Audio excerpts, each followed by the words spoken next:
полномасштабного вторжения около 400 населенных пунктов на территории России попали под обстрелы и атаки. Погибли не менее 150 мирных жителей. Чаще всего под непрерывными обстрелами была Белгородская область. Так вот, Путин защитил россиян от обстрелов, которых до вторжения совсем не было. С вами Нехта. Все самое важное и интересное на этот час. Европарламент одобрил выделение Украине помощи в 50 миллиардов евро, а 15 стран подписались под планом закупки снарядов у тех стран, которые не входят в ЕС. Мы определили перечень третьих стран, которые также могли бы быть привлечены к поставкам боеприпасов. В Белом доме озвучили новые сроки начала перемирия в секторе Газа. Я надеюсь, что к следующему понедельнику мы добьемся прекращения огня. Череда абсурдных приговоров российской Фемиды. За решетку упекли правозащитника за статью о преступлениях армии РФ и девушку за цитату на памятнике Тарасу Шевченко. Начало любой войны сопровождается патриотическим подъемом. И в 1914 году люди выходили на площади, радостно кричали за царя. А затем это все пошло по угасающей. Доброе утро, дорогие подписчики! Не проходите мимо, если вы нас смотрите сейчас. Поставьте лайк этому видео. Ваша активность говорит YouTube о том, что мы вам интересны, и это очень поможет продвижению наших видео. Итак, вперед к новостям! Европарламент выделит Украине помощи в 50 миллиардов евро. Деньги предоставят в период с 2024 по 2027 годы. Об этом сообщает пресс-служба Европейского законодательного органа. За проголосовали 536 европарламентариев, против 40 депутатов, а еще 39 воздержались. Согласно принятому документу, в качестве безвозвратной помощи Украине выделят 17 миллиардов евро, а еще 33 будут предоставлены в виде льготных долгосрочных займов. Когда это важнее всего, Европа стоит того, чтобы с ней считались. Вот за что проголосовал сегодня Европарламент. 50 миллиардов евро на помощь Украине в восстановлении. Обновленный долгосрочный бюджет для всех европейцев. Новые инвестиции в критически важные технологии. Около 15 стран подписались под планом закупки снарядов для Украины у стран, не входящих в ЕС. Об этом сообщил премьер-министр Чехии Петр Фиала. Они могут быть поставлены в Украину в течение нескольких недель, если удастся обеспечить финансирование вовремя. Ну а тем временем президент Франции признался, что обещание Евросоюза выделить Украине 1 миллион боеприпасов было немножечко опрометчивым. При этом Франция с самого начала блокировала закупку снарядов Евросоюзом в третьих странах и только в понедельник отказалась от этой позиции, признав, что ЕС не в состоянии сам производить достаточно боеприпасов. Приоритет приоритетов – это вопрос поставки боеприпасов. Мы уже в значительной мере мобилизировали артиллерию коалиции, в которой, как вы знаете, нам отводилась роль импульса. Но за столом все мы обязались передать запасы, которые у нас еще имеются. Кроме того, мы определили перечень третьих стран, которые также могли бы быть привлечены к поставкам боеприпасов. Пока европейская бюрократия договаривается, у Путина все происходит гораздо быстрее. Он уже все порешал с Северной Кореей. И с июля оттуда отправили в Россию миллионы снарядов. Об этом пишет Bloomberg, а потом сообщил и Рейтер. В понедельник на брифинге для местных СМИ министр обороны Южной Кореи Син Вон Сик сказал, что в контейнерах, которые Северная Корея отправила в Россию, может находиться более 3 миллионов артиллерийских снарядов калибра 152 мм или 500 000 снарядов калибра 122 мм. Сеул и Вашингтон обвинили Пхеньян и Москву в торговле оружием и осудили КНДР за поставки оружия России для использования в войне в Украине.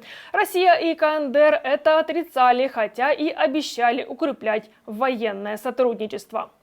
Взамен полученных снарядов Москва предоставила Пхеньяну около 9 тысяч контейнеров, в основном с продовольствием, а также продолжает оказывать техническую помощь с запусками спутников.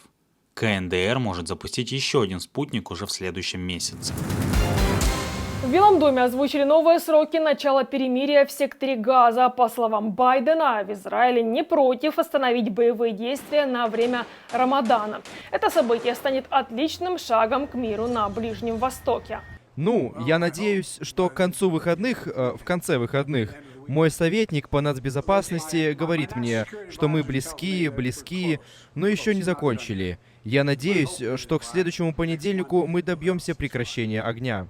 Рейтер сообщает, что переговоры о прекращении огня между Израилем и Хамас сейчас идут тяжело, несмотря на посредничество США, Египта и Катара. Если же решение будет позитивным, то за 40 дней тишины по формуле 1 к 10 будут освобождены израильские заложники в обмен на палестинских заключенных. В Газе должны успеть отремонтировать пекарни, больницы и привезти гуманитарную помощь. Тем временем Financial Times пишет об экономических трудностях Израиля из-за войны.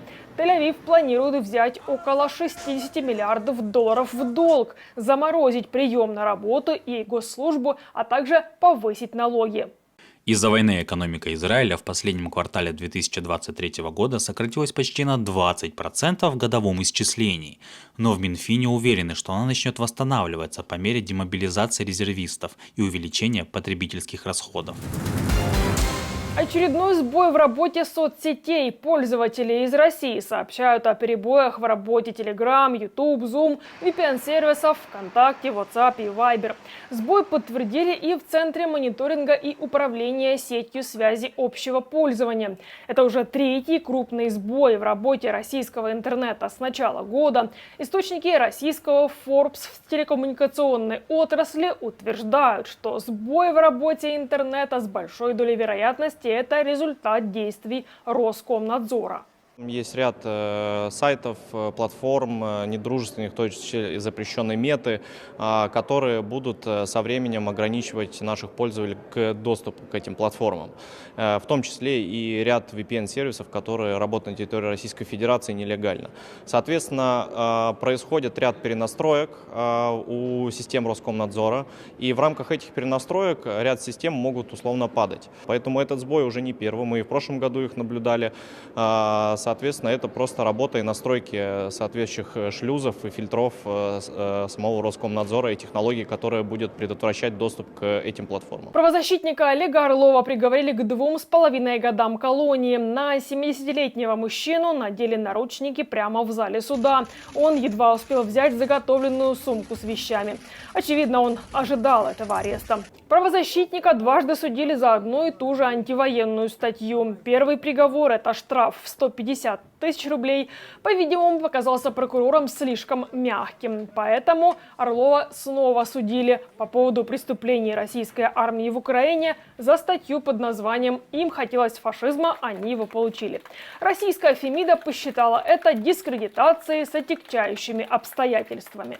Трудно всерьез обсуждать это обвинение, трудно всерьез обсуждать то, что сегодня происходит. Это примерно как если бы обвинять, ну, собственно, мы видели, как Коперник, Галилея обвиняли в дискредитации теории плоской Земли. Ну вот, нас сейчас пытаются вернуться к теории плоской Земли, но это время прошло. Уже все понимают, что существует и Декларация прав человека, и международные пакты. И это знание не загнать обратно. Пасту в тюбик не запихнешь. И правда пробьет. На этом конвейер абсурдных приговоров не остановился. Также до нельзя дискредитировала армию РФ и 18-летняя Дарья Козырева. Смелая девушка наклеила на памятник Тарасу Шевченко лист бумаги с отрывком его стихотворения «Завещание». За это она в СИЗО пока что на 2 месяца. Ранее Козыреву отчислили из медицинского университета за антивоенный пост ВКонтакте. На нее донес сотрудник университета. А в декабре 22-го девушка написала на инсталляции с сердцами Санкт-Петербурга и Мариуполя надпись «Убийцы, вы его разбомбили, иуды». Начало любой войны сопровождается патриотическим подъемом. И в 1914 году люди выходили на площади, радостно крича за царя. А затем это все пошло по угасающей. И сейчас будет так. Не может быть иначе.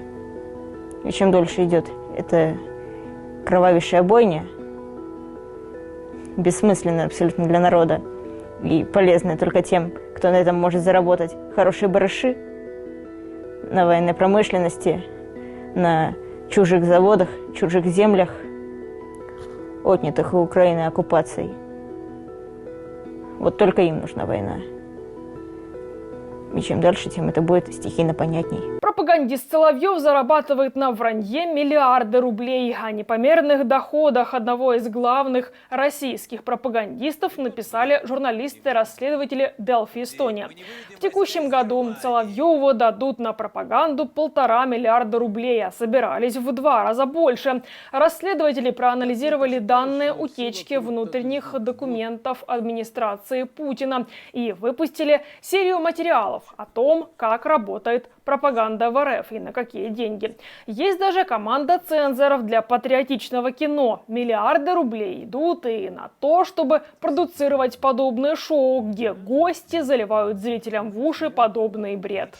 Мир, в котором канадского отца сажают в тюрьму за то, что он называет свою 16-летнюю дочь «она», натурально его посадили в тюрьму. Потому что она считает, что она не она, а оно, а он, будучи человеком нормальным, отказывается называть ее оно, признавать, что она оно. Доченька моя дорогая, я тебя очень люблю, все, в тюрьму. Отбирают детей. Лукашисты не смогли продать квартиру экс-кандидата в президенты Валерия Цепкала. Трешку с паркоместом в Минске они выставили на сайте интернет-аукциона всего пару недель назад. Указали цену в 358 тысяч белорусских рублей. Это более 100 тысяч долларов. Однако 27 февраля торги не состоялись. Причина проста. Желающих купить отжатое лукашистами жилье не нашлось. Напомню, Цепкала покинул страну и заочно приговорен режимом к 17 годам тюрьмы. Также в ООН обратились к Минску из-за нечеловеческого отношения к политическому заключенному Григорию Костусеву. Он приговорен по сфабрикованному делу к 10 годам колонии. При этом состояние его здоровья критическое. Непредоставление надлежащей медицинской помощи и ухода лицам, находящимся под стражей в критическом состоянии, нарушает обязательства Беларуси по международному праву в области прав человека. Это даже может быть приравнено к пыткам. Кроме того, неспособность медслужбы тюрьмы предоставить господину Костусеву, его семье и адвокату результаты медицинских обследований лишила его возможности эффективно добиваться освобождения из-под стражи по медпоказаниям. На этом ставлю точку. Благодарю, что были с нами. Если вы хотите получать информацию более оперативно, приглашаю присоединиться к нашей многомиллионной аудитории в Телеграме или Иксе. Поблагодарить нас за работу можете с помощью кнопки «Спасибо» под этим видео или же по ссылке в описании. До новых встреч, хороших вам новостей. Слава Украине! Живи Беларусь!